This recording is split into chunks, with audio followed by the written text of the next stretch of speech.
Not too long, lots of wives in Obozi kingdom had joined the witches' cult, and many husbands were becoming sick. Ora was the leader of the cult. They gathered together at night under the oak tree in the full moon, and there they ate roasted yams and made animal sacrifices to the goddess of vengeance.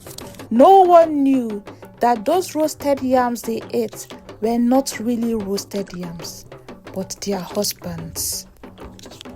The women of Obozi kingdom were miserable. It was not just one woman's tale, it was most women's story. But Ora's was worse. Her father handed her off to be married to the richest man in the village, as this would help offset the debts he owed. She was just 13 when this transaction was made. This experience was strange to her. Ora was the fourth wife of Uba, who was in his late 40s. She worked so hard in his farm, helping her husband to harvest millet and then stock them in barns. Ora had 3 daughters.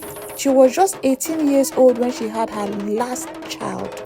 When it was her turn to cook, she had to leave the farm early, carrying her daughter on her back while balancing her basket of farm harvest on her head, hurrying home. Sometimes she had to carry the farm tools too.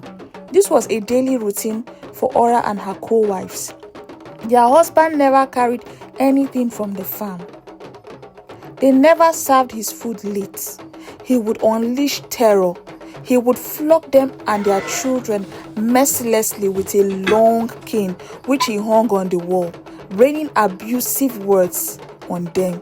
Sometimes Ora would clutch around her children, trying to protect them from the painful strokes of cane. Uba was revered by his wives. He was greatly feared by his children. He looked so huge, and when he was angry, he roared like a fierce lion, exposing his brown teeth, and all his wives and children would run hiding. He was seen as a god in his home. This was common. Many times, Ora had run back home to her parents, but she was returned with a severe warning from her dad. You should consider yourself lucky for marrying Uba, seeing how rich he is. Not quite long, Uba married another girl, making her the 5th wife. Ora was pregnant when a terrible event occurred that changed the Obozi kingdom for life. Ora had just served her husband his supper late because she was ill. Uba was outraged as usual. He was not interested in listening to any explanations, and threw his fist, which was unfortunately landed on the baby, calmly sleeping at Ora's back. That day, Ora lost her child. She picked his lifeless body and ran far away into the forbidden forest. It was the forest where no one went in and came back alive. It was called the Forest of Onwu, meaning death. Ora ran in with tears in her eyes and the lifeless body of her child in her arms. She was ready to die. Ora sat beside a huge tree in the dark waiting for her death when a light shone in the darkness. It was strange, but one was ready for death. Who was ready for death was quite fearless. "Take my life, for it has no meaning," she said. A young-looking woman with weird features appeared. "Why die when you can get vengeance?" she remarked. "I am the goddess of vengeance. I help people get vengeance," she announced in a shrieking voice. That day, Ora made a covenant with the goddess of vengeance. She would bring in as many women as possible who wanted to take vengeance on their husbands. It was easy because many women were miserable and would want to do that. Every full moon, you would all assemble at the big oak tree at the entrance of the forest of Onwu with a big he-goat. "Bringing your request to the oak tree," cried the goddess. "Note that there is a consequence for every choice you make." That day, Ora wished that her husband would become a vegetable. Alive but useless, she said. That way, they could be free from their slavery. The spirit made her eat some roasted yams, and she said it represented him. "As you eat this yam, You eat his vitality, you eat his strength, you eat his health, and life leaves him gradually.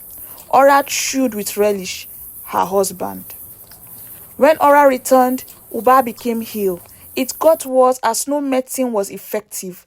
Uba was bedridden. He could not walk or sit. His wives had to take care of him. Sometimes he was left unattended to. His wives made jest of him, reminding him of how wicked he was towards them. Shortly after his illness, Ora gave birth to a male child, the only son she had out of 5 children. She loved him dearly and pampered him.